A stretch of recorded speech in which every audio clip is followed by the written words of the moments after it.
Matthew Dickerson, Mayor of Dubbo Regional Council. Good morning to you. Yeah, good morning, Nick. Good to be chatting to you again. Good to be chatting to you.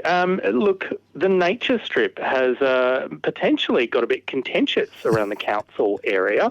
I've got to admit, I have always assumed that maintaining my nature strip was my job. Well, it is different in different council areas, Nick, and so if you had that assumption in the old Dubbo City Council area, then your assumption would be pretty much right. That was a policy, a management policy of council, that was what happened. In Wellington, it seemed to be a little bit different to that. There didn't seem to be a formal policy on it. So some nature strips were maintained, some nature strips weren't maintained. It seemed to be a little bit ad hoc. Now, once the amalgamation occurred, obviously one of the ideas is to have a consistent policy across the entire local government area. It's not the old Wellington and the old Dubbo, it's just one local government area. And there was a management policy internally at council, but I was actually keen to see this policy out and have the subject talked about in a public arena, talk about on ABC radio, let people be aware of it, and also, as with any of these policies, invite public comment. So it actually went through the committee meetings last week, which was basically a recommendation to go to council. So it'll go to council next week, and then from that particular point, it'll presumably, if it goes through council, it will go on to public display. Once it's on public display, we'll invite comments, people will put their comments in, and it's not so much a matter, Nick, of do we get our nature strip mowed or not. If you really want your nature strip mowed, council can do that. But you need to have the funds taken from somewhere else, because that would be an expensive process, because you can imagine if you add up all the nature strips around the LGA, that's a lot of grass.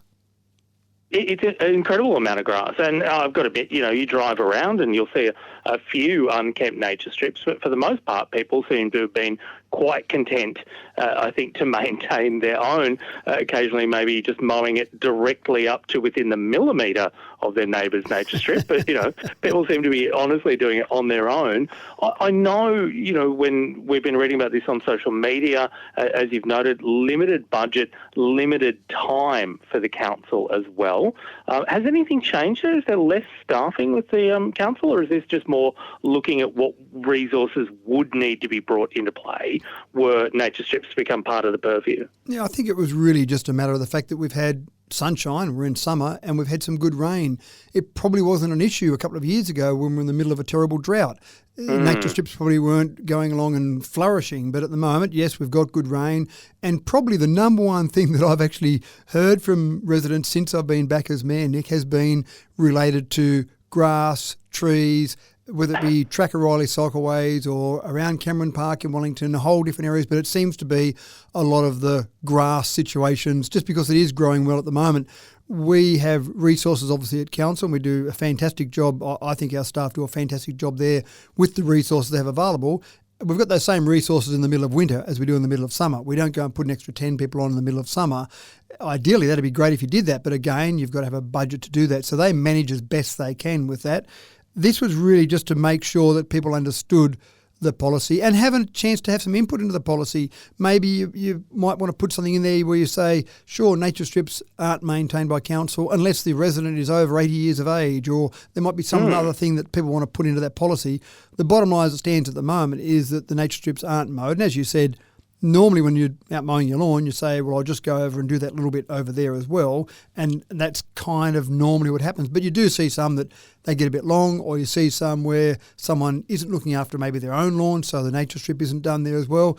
And I suppose what I'd like to do is say to the community of Dubbo and Wellington, the community of Dubbo Regional Council, help out your neighbour a little bit. If you see that your neighbour doesn't get the time to mow their lawn, it probably would take you an extra 2 minutes while you're doing your nature strip to maybe just do the next door neighbours.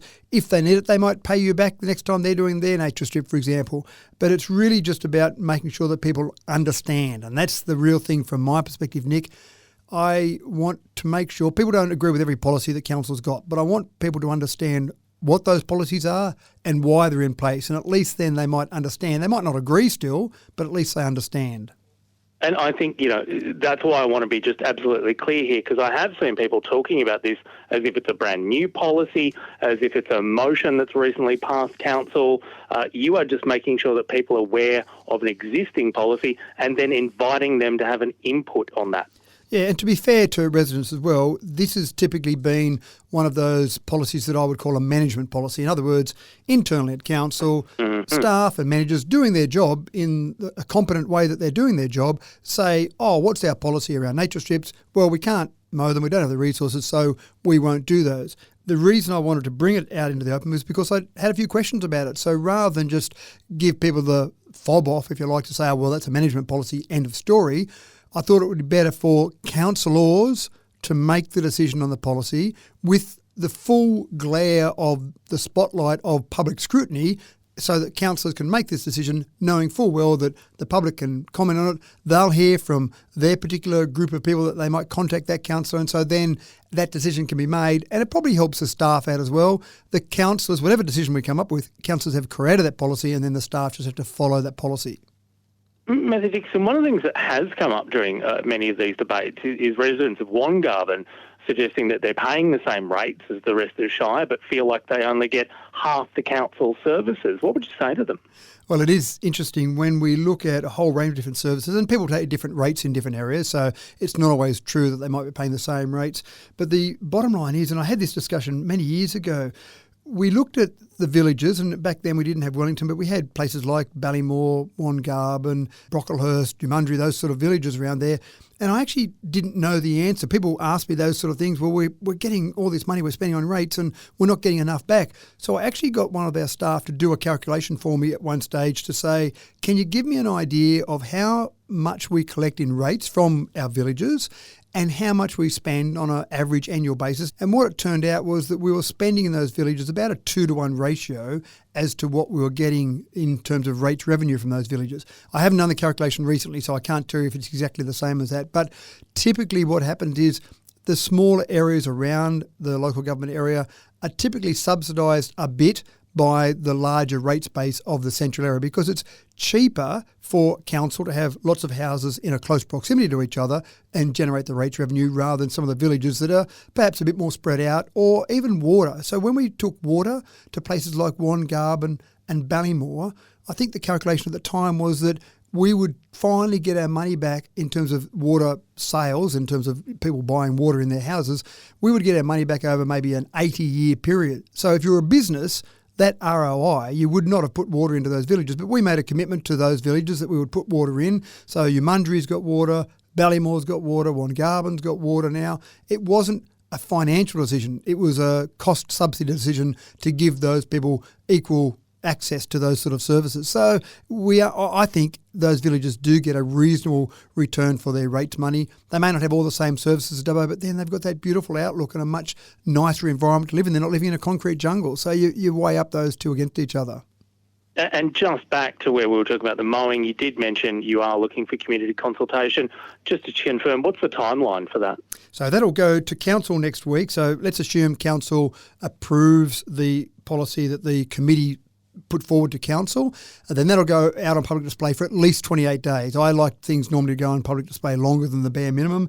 In this case, it needs to go on public display according to the resolution from council for at least 28 days, but it's got to go back to a future council meeting. So it will be out there for at least 28 days from the council meeting, but you don't have to wait till the council meeting to have your view. Send it through to your friendly local councillor, a councillor you know. Send an email, pick up the phone, talk to them. What councillors want is that feedback from the community to come up with the best decisions. Matthew Dixon, I'll leave you there, but I think you mentioned it before.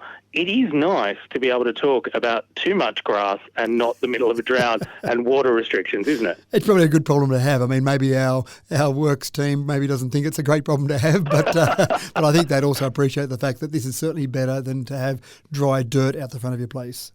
Thanks for your time this morning. Thanks, Nick.